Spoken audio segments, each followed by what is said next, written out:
Hi, I'm Jonathan Bojarski, founder of saxophonisto.com. Welcome to this special Mummer String Band edition of the series, where I talk with some of the creative minds who have helped to shape that distinctive string band sound into what it is today. Many of these folks are personal heroes of mine, immensely talented individuals who often work behind the scenes to create the incredible productions showcased at the annual Mummers Parade in Philadelphia.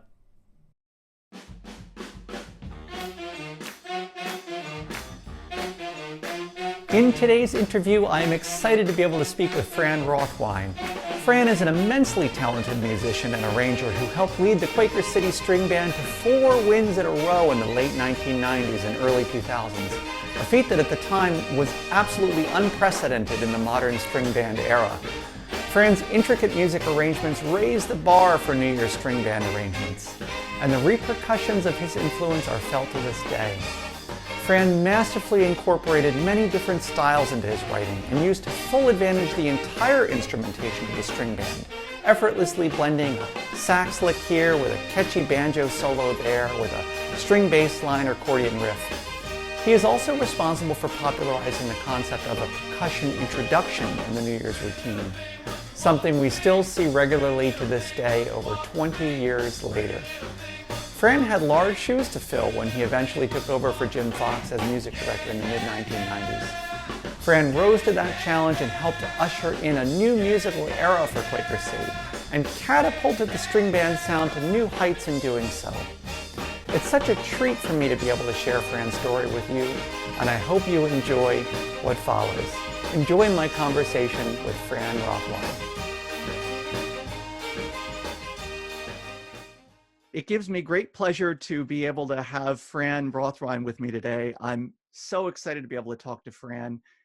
Fran's been a real hero of mine for many, many years. I've known him for a long time, and I respect him tremendously. He's done such amazing things for Mummery with all of his writing for Quaker City over the years. And everybody thinks back to Quaker of the late 90s and early 2000s, and they were absolutely unstoppable, and that is in no small part due to Fran's contribution. So, Fran, welcome. Thank you. It's really good to be able to talk with you today. Thank you, Jonathan. I'm happy to be here. Thank you for asking me to be here. Fran, I'd like to go back a little bit and hear a little bit about how you got started in music first and how you got started in Mummery, and if they both happened at the same time. That's a good story. I was born January 3rd, 1969. The New Year's parade that year was canceled on January 1st, and they held the parade on January 3rd. I was born at Methodist Hospital on Broad Street, and my mom always told the story of how all the nurses were dancing with the babies as the parade was going by. So it was kind of born into me right out of the gate. Fast forward to Christmas time of 1977, and my mom took me over to her aunt's house, and at the house was the legendary Harry Rebel. He was a relation to my mom, and we were talking, and he told us all about Fralinger and what they were doing, and all about the Mummers and string bands, and I was just idolized, like blown away by everything that Harry was telling me as an 8-9-year-old guy. And I always wanted to do it from that point on. I remember going to the parade that year. I remember going to the parade in '80, and I just wanted to be in a string band. I wanted to do it. And bought myself an accordion and started taking lessons. And in 1981, I joined Broomall, which was a mile from my house down in National Park, New Jersey. I was there for a while. I was always still a great big fan of Harry and Fralinger. And when I was leaving Broomall in '86, I was going to go to Fralinger, but unfortunately at the time they didn't want an accordion player. But luckily for me, Bob Shannon came up to me and said, "Hey, we'd love to have you over in Quaker." And from there on out, it was history. It's a great ride. Wow. That's how I got started. So it was Bob that got you into Quaker? Yes. Yep. Great. I'll never forget it. Shows. Wow.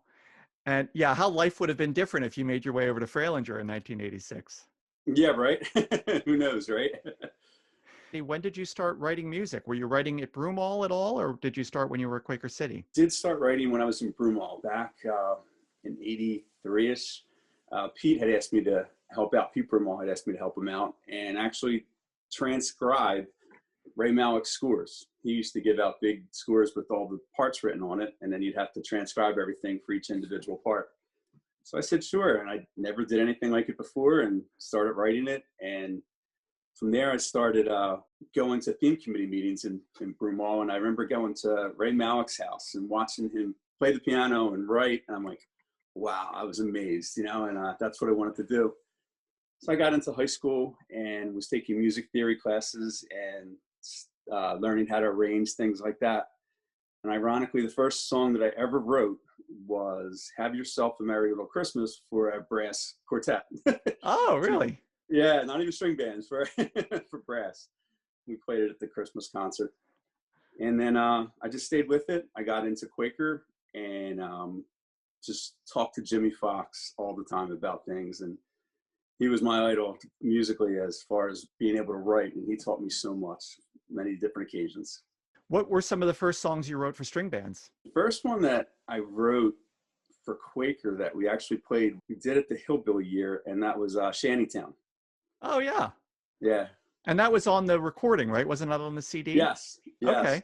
As a matter of fact, I remember writing it, and I had some questions, and I took the score with me to a gig with Touche. We were up at Loretta's in Northeast Philly, and Foxy and I sat in a booth during one of our breaks, and he said, try this, do this, and talked to me about everything I was doing, and it just all worked out. Wow. Okay. I didn't realize Yeah. that was your first. Before I get more into your writing with Quaker, what were some of the influences, musical influences for you when you were growing up? You mentioned Ray Malick, you mentioned Jim. Were there any other musicians who were particularly noteworthy in your development? Non-mummer wise, Billy Joel, being a piano player, I just idolized him and what he does and the way he plays. And to this day, still listen to him and listen to his question and answer things. I really enjoy it. When it came over into the mummers, the three big ones to me were always Jimmy Fox, Herbie Smith, and Ray Malick. They were my biggest influences of arranging. Yeah, they're all powerhouses for sure. Yes. No doubt. Yes. With no disrespect to anyone else, but of course, they were the ones that I enjoyed the most. What are some of your favorite New Year's scores written by some of those guys? Do you have any particular favorites? I do. Ray Malick, I would have to say, his 81 Toyland theme for Polish American. To me, I just love that theme. I love everything about it. He did some really cool stuff with it, some different styles with it back then. The instrumentation with the bells, and it was just a great, fun theme for me that I always listen to.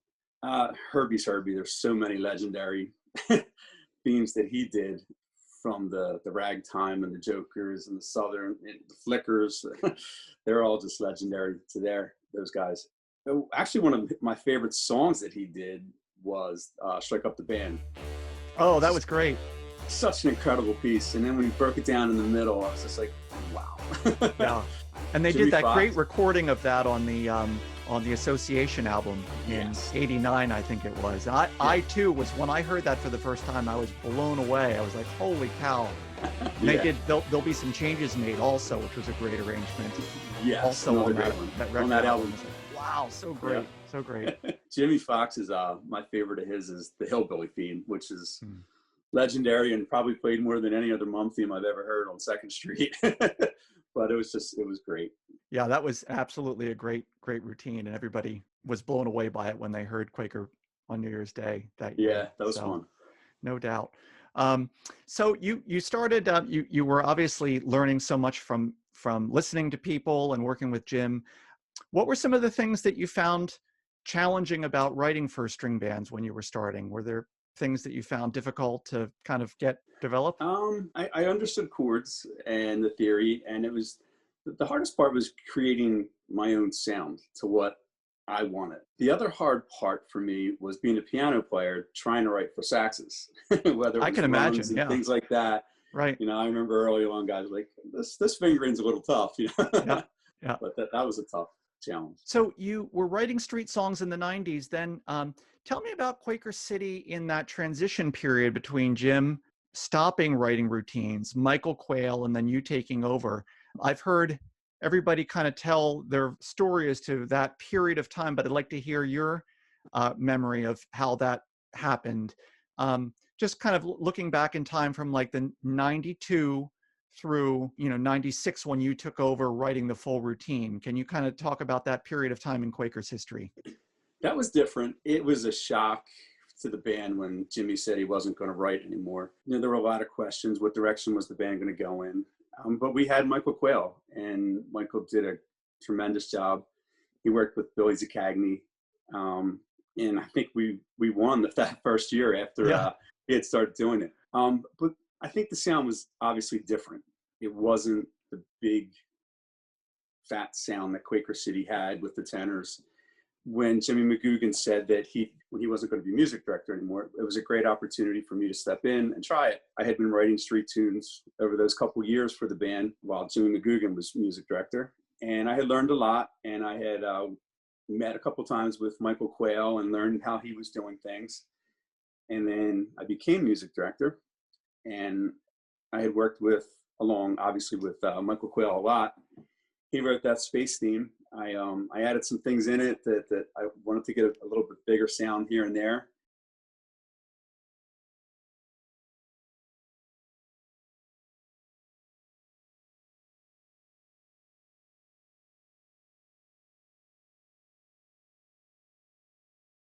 And then a lot of the guys in the band were just supporting me, behind me, and pushing me. You should do this, do this, do this. And I said, okay. I took the challenge, and I had the support, and I wanted to try my own and get my own sounds. That's kind of how that went down. And then what was it like eventually then taking over with the full, writing the full score and having music directorship and everything else behind you? It was crazy. As my wife said way back then, I didn't retain food too much, especially going into that first year as New Year's Day. It was tough. It was nerve-wracking, being a music director and arranger for Quaker City, a legendary band, and what made it easy was the talent in the band and the support. They're such a great bunch of musicians, people helping you out and giving their opinion and just being there. That helps you. And I can imagine it must be amazing to have worked with a group like that over the years. It's amazing though, having not done a lot of routine writing aside from doing some stuff with Michael Quayle to do the space theme, how you really, I think, knocked it out of the park with the Bayou theme. I mean, you really did an amazing job. And I just want to play a little bit of that to just reminisce a little bit. Let me just see if I can get this teed up here.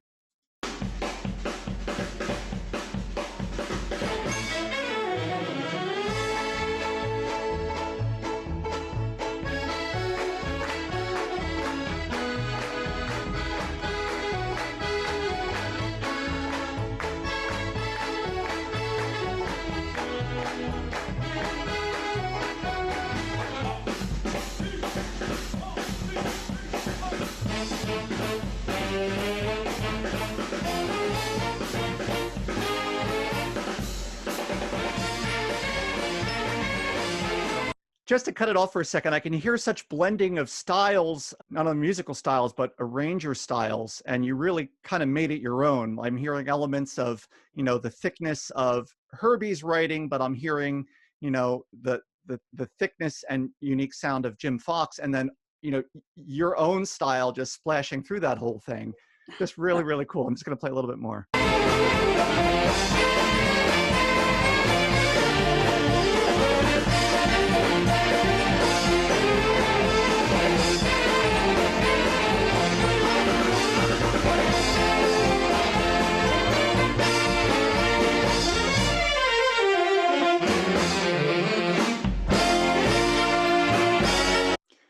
So it really, it's great stuff. And I think so many of us can remember being down at the show and how much fun that show was that you guys did that year and how great the music was. It was just wonderful.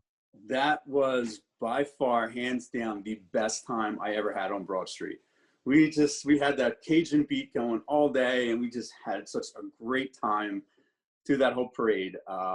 We came around South Penn Square and we stopped. and I called the song "Do What You Wanna" just to get the band fired up one more time before we went in. And my idol Jimmy Fox was up in the bleachers dancing with the crowd while the band was playing it. And it was just like, this is it. This is fun. This is what it's about. It was fun. It was fun doing the research for it. I spent many, many hours working around the house and just putting on Cajun music, Dixieland music, just listening to songs, getting ideas. And that was fun. That was memorable. I guess it was my first, so it's really memorable, but that was really great. Yeah, it was just memorable for so many people, and that was, you really, again, for your first stab at it, it was really a heck of a stab, I'll tell you. And then taking a big chance with the banjos in there that year, which had never really been done. And I had to make it my own. I wanted to do something different, and the banjos were never really featured too much like that as a big thing. And you really, obviously Quaker has such a powerhouse banjo accordion section, and you really took full advantage of that over the years. And I think that's one of your hallmarks, is the way you incorporated that into your writing. It's certainly, Furco was obviously starting to do a lot of that with Ray Malek's swingy writing of the mid 90s. Right.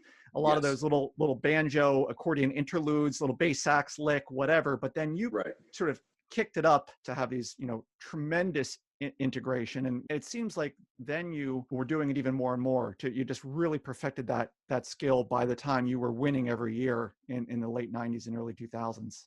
And that goes back to having such an amazing, talented band and the guys that can do it. And then more people that joined and that could still play even better. And that they're a great section. How did that work out? As long as we're talking about it, how did you, obviously for the bio thing, you knew you wanted to incorporate the banjos, but how, as time went on, did you work with the banjos, and who did you work with in the banjo section to kind of nail these things? What was going on behind the scenes?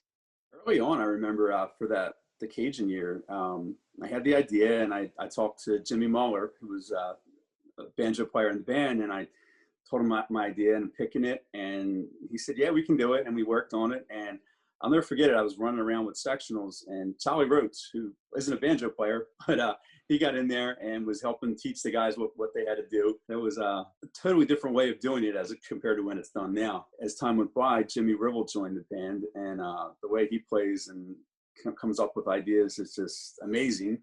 And we worked great together. There's a couple years, and some of those themes coming up with some of the solos we did, they were a lot of fun. Him and I worked really close doing those. Yeah, those just unbelievable. And just the way that the interplay between banjos and saxes, and, just had so much of it going on by 2001, 2002, 2003. It was just really perfected. And always trying to do something different. That was all part of it too. You never want to do the same thing, which is hard. But to come up with different things for those guys to do makes it even harder. So tell me about what happened after the Bayou thing. Yeah, the one that I wish I could redo will be the next year, the Cuban. It was fun and energetic, but it was just too long, and we played it too fast. I wish I would have cut something and made it a little bit more enjoyable. I don't know if we would have done any better with it. It would have been a better production or product in the end. 98, I say, is the year we did the Cowboy and Indians. I say that is the theme that made us so much better for 99. We got ripped pretty hard that year musically by the judges, and they were right on. The way we were playing, it could have been a lot better. And I remember hearing things right before New Year's, and it was too late to fix it and make it better. And I was mad at myself that I didn't do a better job. And that's what kind of made Quaker so good in 99. The judges ripping us, rightfully so. And then, of course, you had Furco out there just blowing everybody away. Right. So it became a challenge. And I told the band in January that year, we're going to do better. And it worked out, thank God. It certainly did. I just want to screen share, just look at the routines that you did write, just so everyone can be aware of the timeline here. We talked about 1996, so that was the first year you wrote, and then obviously 95, you were involved with the space theme, but that Bayou was your first official year of writing the full routine. And then we were just talking about the Cuban theme in 97, and then the Cowboy theme in 98. And then obviously it was all over, and you guys just destroyed everybody else for pretty much then on, with Moscow, the circus, and the jungle, and then the haunted house theme, and then obviously incredible themes after that with the China, which was an amazing musical show, and then others after that. I want to talk a little bit more individually about some of these and how things went with time. Let's talk about the Russia theme then. So how'd that come about? We knew we had to be different. We knew we couldn't do the same thing that Furka was doing with the way they were winning, with a lot of the swing feel and things going on. And I remember saying, well, what are we going to do different? How differently can we go? And somebody had the idea for Russians, and that was completely going the opposite direction there, going with classical music. Yeah, it was so unique and so different. Yes, a lot of research went into that. I remember taking books with me and just reading up on Russian composers during lunch breaks and things like that, and listening to all kind of classical music, because we wanted to go different. We had to be different. We were at a theme committee meeting that year. Charlie Rhodes had put a video on the TV, and it was, I think, Garfield Cadets doing Swan Lake, and they played that opening. And I looked at Charlie and went, that's our opening for New Year's. He said, you're crazy. I said, it's our opening. And it was it's a good call. Yeah, it was a great call. Yeah. And it was so much, so unlike anything any mummers really had played before. It was just totally unique. Yes, and then we actually incorporated the banjos to a whole different level with the chord melody things that we had going on, and 2 solos instead of just the one little picking thing. That was great. It was really different. Right, as I say, it's like that was, you were just started more and more incorporation of the banjos and more interplay between banjos and saxes, and just you were really making full use of the whole band rather than just the saxophones, and that was so revolutionary. I'm going to play a little bit of the Moscow theme. We all love it. Just a little bit of the beginning here. It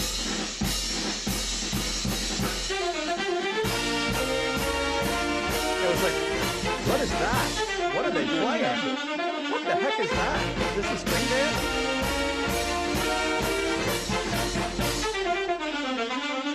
Yeah, everybody heard this and they were, what are they doing? This is amazing.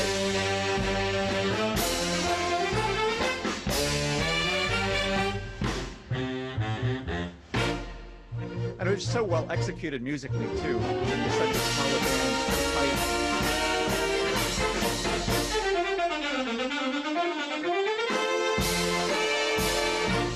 And that was probably some of the harder, I'm just going to pause for a second, probably some of the harder string band music of the era, I would think, particularly articulating that as well as you guys did.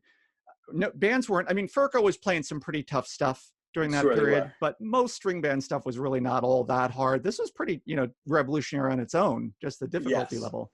And I think, again, going back to 98, where the judges, rightfully so, ripped us for not playing together, and phrasing and articulations were all over the place that year.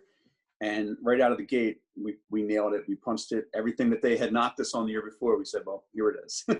Yeah, absolutely. I'm going to continue, because then you get into Volga Boatmen, so we're getting a little more mum now, but not really, which is great. Right. It's like, oh yeah, we're still watching a mummer show. A little different twist.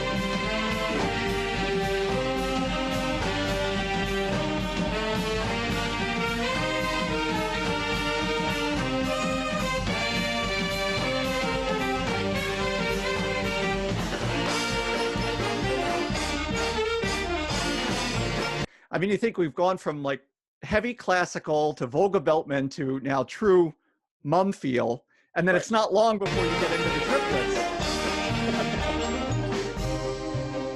And we're still kind of teetering on the edge of mummer, classical.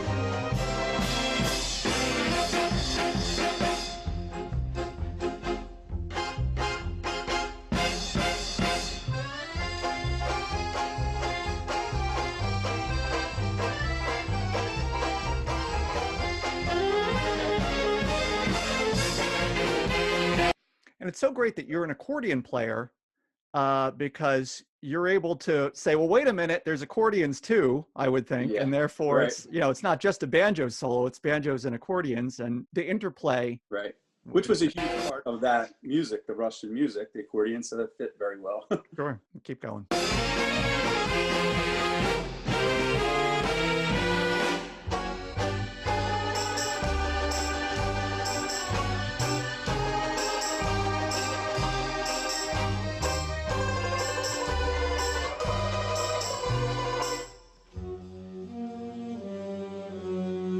Now, obviously, everybody's at this point watching this show on New Year's Day and saying, hold the phone, what's going on here? Something's happening. Right.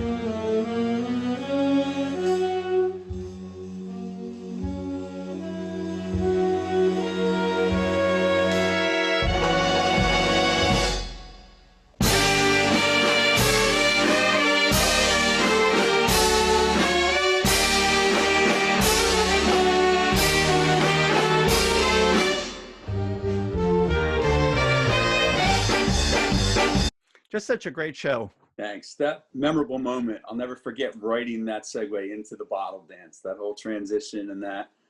It was a Friday night. My family went down the shore and summertime, and I just was writing away. And I'll never forget writing that going, wow, this is really cool. I can't wait to hear this. You know, this was before computers.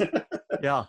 So how were you writing in those days? What, were you doing everything on pen and paper, pencil and paper? Pencil and paper. And I think that was the first year Matt Shaplinsky, who was in the band, was into computers very big. And I would give him what I wrote, and he would put it into the computer. So we would hear it back a little bit.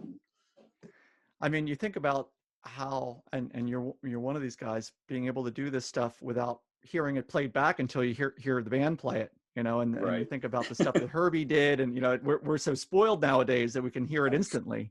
Amazing. Yes. We're big time spoiled. But that must've been so great to hear that bottle dance played with the band for the first time. Talk about a moment where the band was just so excited and fired up, hearing that and playing that. That was memorable.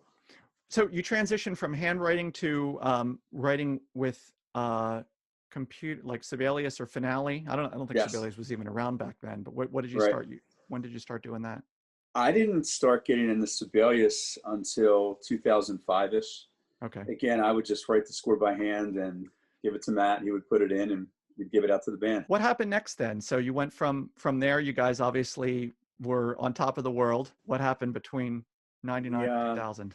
Went a totally different route and back to the mum field with a circus theme. And that was fun. That was a lot of fun as well. I remember doing research and going to the circus and making it a family event. That was a fun one to do. It was hard to find things to do differently with that. And I remember one big thing was we wanted to recreate the calliope sound. And I remember going to Bobby Quayle and saying, Bob, how can I recreate this sound with this? And we went back and forth. And I think he talked to his son, Bobby, young Bobby, and he said, why are you trying to reinvent the wheel? How about a recorder? And that's what we used. We used recorders to make that sound.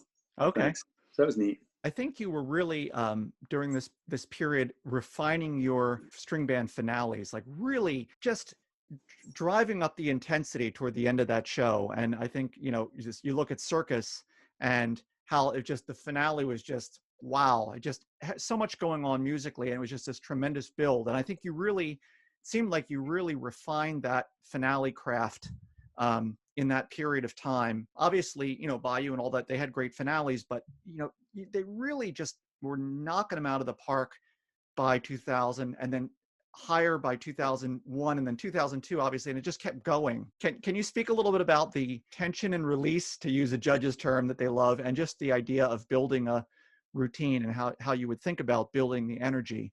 I'm big on openings and finales, whether it's a street tune or a theme.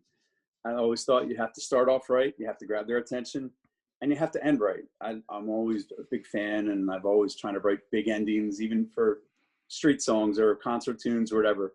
When you're doing a 4.5-minute show, you have to grab them out of the gate and grab their attention and make them say, wow, what's this, you know? And the end, you have to just leave them saying, speechless. You know, that was always my goal, you know, to say, wow, you evoke that emotion. Yeah. Judge's phrase. And it's always fun to build that. And you have to take the time, whether it's a street song or a theme, know how to get there, do the research, put the time in it. What's the whole feel? How am I getting there? Especially on a theme, God, it could take months to figure that out, you know, and today even more so with how you have to be so involved with the show and they have to work so hand in hand. It's a challenge, but that, to me, that's the best part, of being able to grab that emotion. Yeah. How would you plan out I'm just going to divert a little bit from the chronological stuff. And how would you plan out a show? How would you work with the theme committee? And how would you sort of develop the music for this? I know you were talking about how you would research things both on your own and go to things, but what was your process generally, both yourself and working with the theme committee? Um, Early on, mid '90s, the first couple of years we were winning, '99, 2000. It was the strong emphasis was music and coming up with the strong ideas, and then talking with the drum master and laying those ideas out and seeing what worked. It later became you had to work hand in hand with every little segment of the show. And the last couple of years, really going audio to visual back and forth like that was really tough and having to be creative. Early on, though, it was a little different where you could pick what you wanted to do musically and they would put a show to it. Right. Today, Right. not so much. It has to go hand in hand with today's shows. Yeah. And when you would sit down and start writing, would you have a list of songs that you were planning on, or how would that work? And would you generally write in chronological order, start at the beginning, end at the end, or would you kind of skip around? I would, when I would write it, I would start at the beginning and go to the end. That's how I always did it. I really don't remember a time where I said, let me write this part over here and then I'll put it in here later. I never did it that way. It took a lot of time with humming things in my head and getting it down to 4.5 minutes and how long is this segment and what are we doing visually here. But yeah, I would do it chronologically. Did you ever find it hard to edit yourself? You'd have stuff that you really were committed to, but maybe other people were like, no, we need to shorten this, or we don't like it as much. And yes. do you have any particular memories of that sort of stuff, or just in general? I do. I think the circus year, there was a big one. I think I had Heart of a Clown in the beginning part after we came in before the clown segment came out. And I really liked it. And a couple guys were like, nah, you got to get rid of that. We need to get moving quicker. And I'm like, I really like it. And I stuck with it for a while, but then I took it out. So you have to be open-minded. That's the hard thing, trying to be open-minded to everything going on. Who was giving you the most advice, would you say, if anybody, during that time for, editing things or just musical advice in general? Back when we were not to '99, those 4 years, Matt Shaplinsky and I worked hand in hand. I would write something or come up with an idea, and Matt was very technical and with the band in the shape, playing whatever we had to do, and knew all the technical aspects of it. And he would say a lot of times, nah, don't go that way or go this way. Then I would always go to Jimmy Fox. If I had a question, hey, what do you think? What do you think here? What do you think there? And then I got to be totally honest with you, as time progressed, the two people that I went to the most and had the most influence up until 2 years ago were my two sons, Brandon and Kyle. And they were 99.9% of the time right on. And I'd put something on the computer or play something and say, hey, what do you think of this? Yeah. Or they'd be like, nah. They'd be honest. And I knew I could trust them because they had my best interest in their comments, But I think you always have to have somebody you can go and lean on and talk to, because sometimes we get tunnel vision and we think what we're doing is the absolute best. And somebody else might say, hey, well, why don't you try this? Or what do you think about this? What do you think about that? I want to go back a little bit to 2000 to 2001 now. And so you had done the circus show and it was fantastic. With the jungle theme, where did the drum intro come from?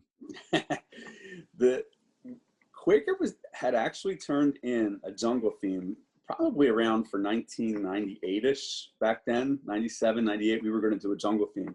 We turned it in, and I thought about it, and Jackie Shannon was the president. And I'll never forget going to him and saying, Jack, we can't do this. He said, why? I said, there's nothing new here back then.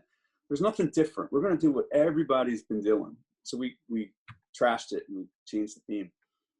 And then the movie Coming to America came out in that time frame. And I remember Charlie Rhodes and I watching that. And I'm like, that's cool. And we just started talking. I said, hey, what about, that's how we come in. The whole native drum percussion sound, and let's just attack it like that.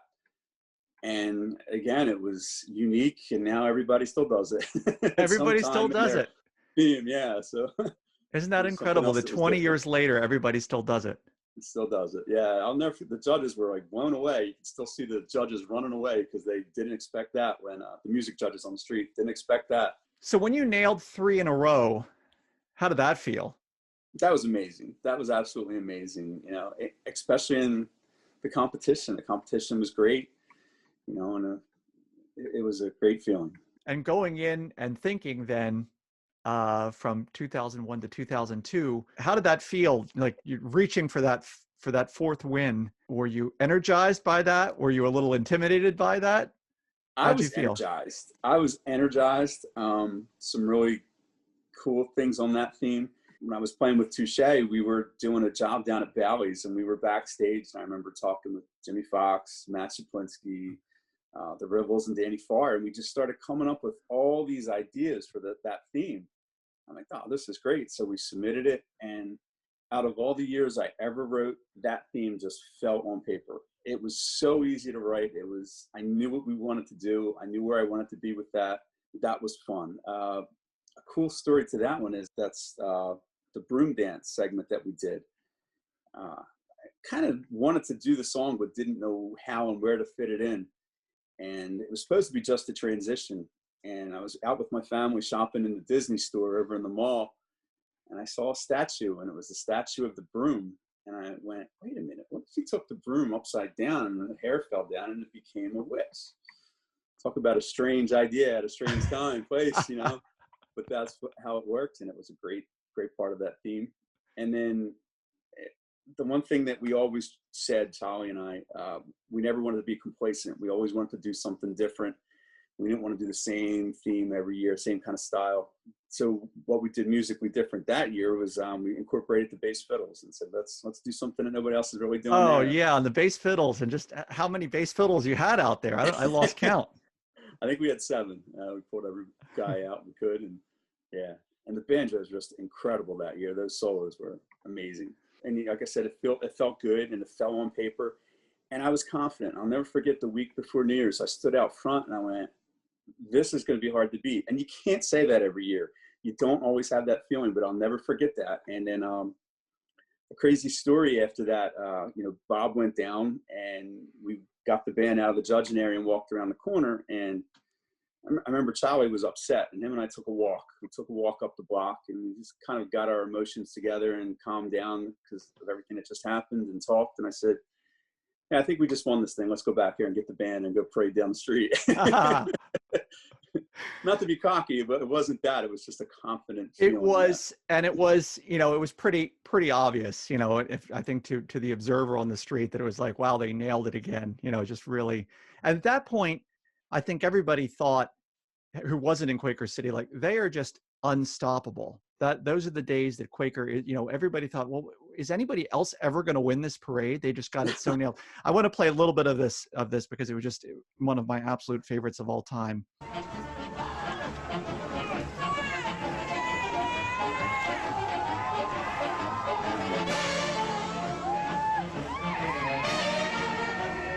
Before I continue on with this, was the band getting stronger musically over these years of the winning years? Were you guys bringing in a lot more players during that period, or was it pretty constant, would you say? We did. We added some talent. I remember a couple guys had joined from Fralinger, the Ribbles, Danny Farr, and I remember Jim Fox Sr. He said, we're like the New York Yankees. We just keep getting better and better, adding more talent. But we had such a great nucleus, and when we just added, and the band kind of knew where we were going with things, and knew how we were working, and knew how hard they had to work. And it was fun, a fun time. Because we're really getting into the really great stuff.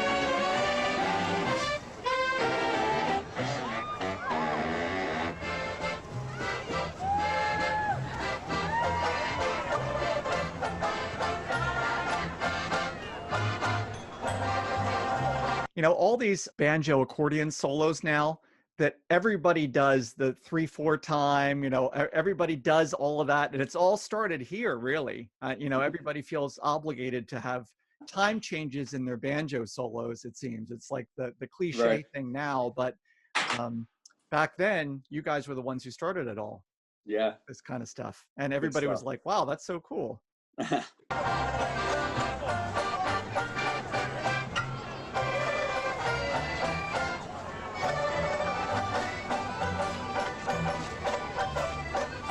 Again, the interplay with the accordions and the banjos, it was more than just a straight up banjo solo. Right.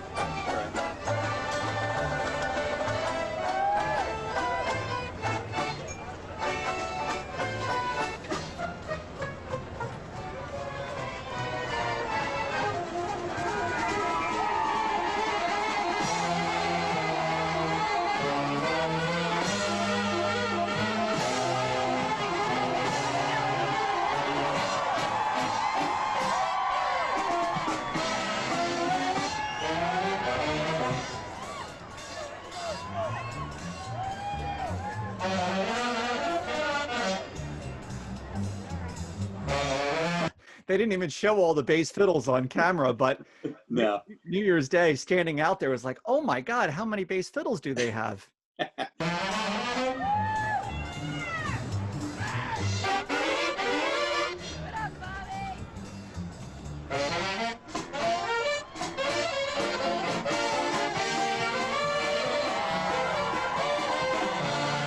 So from here on out, it's like one steady build to the end, which is what, when I Yes. talk about like finales, this is just like, it's like the volume is so low with the bass fiddles, and then it's just fairly simple. And it's just like one build after the other from here on out, just like confetti after confetti after confetti.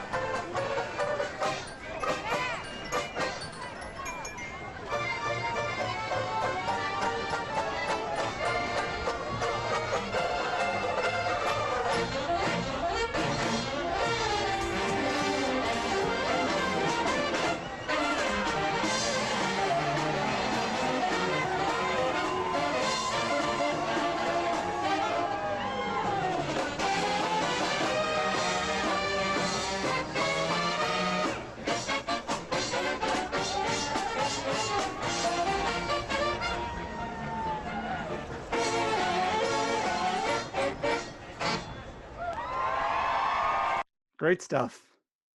There's one more person I have to give some credit to back during that time frame, and that's Danny Muller.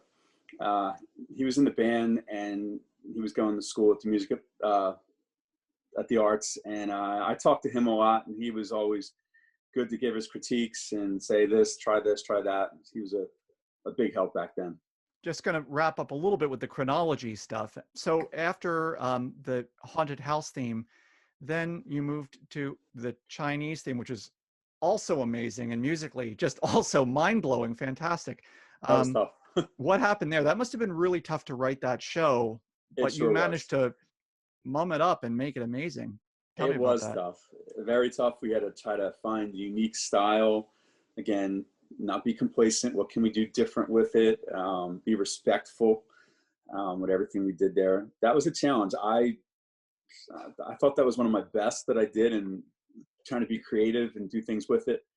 I was real happy with the outcome, considering how hard it was. So that was it was, and then you had, I can remember, not only did you have the interplay between saxes, banjos, bass fiddles, everything else, but you also had, I can remember, even the sandals on the feet provided a little bit of a rhythmic interlude. I feel, yeah, unbelievable. So it's really, really, really cool.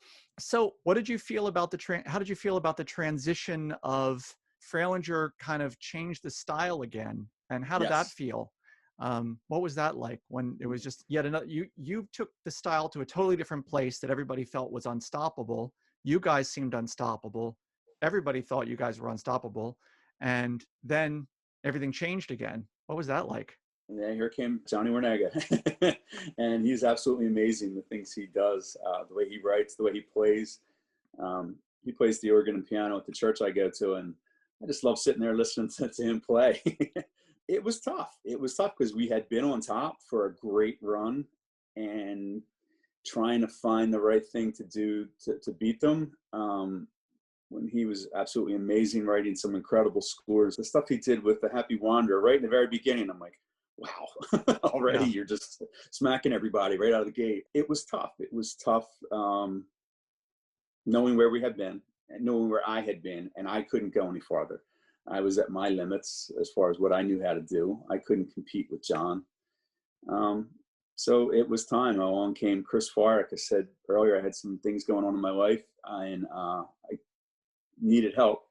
And my sons were taking drum lessons over at off of Brian Farr at Chris's house, and we used to sit there and talk every Thursday night for an hour. And then it just it fell into place to be able to work with him and get him involved. And then it was another dynasty then there. Yes. So incredible.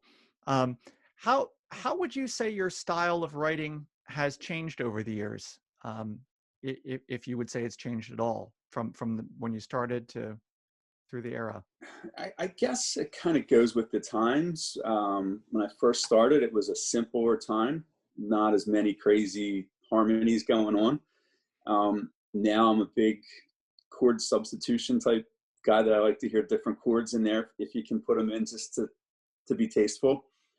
I don't like to write a tune that somebody else already did and made famous. If somebody did an arrangement of something, and if I know somebody did a great job, I try to stay away from it. Why try to compete with somebody that did something great? And of course, sometimes you have to, and you have to make it your own. So that's a challenge, to take songs that have been done before, make it your own. Don't sound like the previous arrangement that you've heard in the past. The harmonies are bigger now. The talent level from today to 96 is amazing, how much more talented the young guys out there are playing. I said it one of the last couple of years, I was standing in front of the band, and it was a bunch of young kids, my son, Harry Brown's son, and if they made a mistake, before I could look up, they're hitting each other saying, yo, what are you doing? Yeah. So they took that much pride in themselves and challenged themselves. So then you have to become challenging as an arranger. You have to give them something more interesting to play. You can't give them a song that was just kind of basic 3-part harmony from back in the early 90s. You've got to make it different and be creative. That's fun. What sorts of things do you think you might be exploring musically in the future for yourself, either writing or playing? Anything that you're have your eyes on? I'm doing a song, the trolley song. It's one of the songs that I had sent you today. I'm still working on it. I've actually been working on it about a year because I've just been busy with work and haven't had too much time to do other stuff. But when I get the interest and the urge, I'll write it, and it's fun. And I want to try to do, again, something different. So whether that's for me putting in more runs or creative chords or something like that, that's challenging, and I like doing that. If there's something that I have a goal to be able to do, it would be to write an orchestration for a song, whether it's a Christmas song or something like that, with using strings and other instruments, something outside of string bands. Yeah. That would be a challenge that I've always wanted to do. Not that anybody would ever play it, but just for me to arrange it and put it on Sibelius and listen back to it, that would be fun for me. Different instruments from the usual Yes. usual instrumentation. Any New Year's Day or show of shows, stories, musical stories particularly come to mind? One of my most memorable things that ever happened to me on New Year's Day was 99. I told you one of my string band idols, one of the first persons I ever met in Mums, was Harry Ribble. He's the guy that got me involved with all this, you know. We were done at City Hall when we were parading down 2nd Street, and we got in front of Fralinger, and we stopped. Harry Ribble and Buddy Farr were standing in front of the club, and they kind of waved me over, and I said, hey, ran over and say, hey, how you doing? Happy New Year, good to see you. And Harry said, let me tell you something. If you don't win, you better get a lawyer. I said, you can't tell me that. You're my idol. You know? I'll never forget it. You know, it was a great thing to happen on such a great day for the band and for myself. First time I ever won. Came full circle. That's wonderful. What a great feeling. What a great Yes. feeling. What musical advice do you have for younger people or even older people who are interested in learning how to write music, either for string bands or other things? That's a great question. My youngest son, Kyle, who's 21, is an outstanding arranger. He does things that absolutely amazes me. Um, he's way better than I am. I love the stuff that he does. He lets me hear things. He asks my opinion. It's fun. He's writing for Uptown. He's doing a great job. And early on, it wasn't easy for him. And I tried to help him out and guide him and talk to him and try to, help him and teach him. And I thought back to how I started. And I'm going to revert back to what Jimmy Fox told me early on. Try things. Don't be afraid to try things. You have to try it to learn how it's going to sound. There's strength in numbers. Just because you try it with a little group, it's going to sound one way. But when you try it with a full band, it's going to sound totally different. That's great advice. Keep going. Keep trying. Don't be afraid to make a mistake. Be creative. Try not to copy what other people do. And I think the big thing is find out what makes you, you. Make yourself your arranger. Make people know that, yeah, that's what I did. That's what I do. Yep. I think that's wonderful advice. Well stated. Thanks. It's something I learned early on, and I'll never forget. Well, Fran, it's really been an absolute pleasure talking with you. I really loved hearing your stories and hearing your words of wisdom. And I know that everyone out there is going to love to hear what you have to say. And it's just, thank you. It's been a real pleasure. And I really, really want to thank you for taking the time to talk with me. I appreciate it. I'm overwhelmed to be considered with some of the people you mentioned that you had done interviews with, people that I idolized, that I learned a lot from. I'm very fortunate, very lucky to have been influenced by some great people. And I can't thank you enough for what you're doing here and trying to help this mummers tradition continue on. And thank you for all that you do. We need to go back to join over and have a couple more jam sessions out there on the Adriatic Sea. That's right. You bet we do. So great to see you, Fran. Same here. Take care. Thank you. I hope you enjoyed my interview with Fran. I sure love talking with him. What a great guy and so many interesting stories to tell. It's great to hear those backstories on how some of the routines that we all love over the years have come about, and great to see some of the music in his own hand as well, which I think is so fascinating. Anyway, always reach out to me if you have any questions, comments, or concerns. I'd love to hear from you, love to get your suggestions, love to get your feedback, and really love doing these interviews. Hope you're enjoying them too. Until next time, see you soon.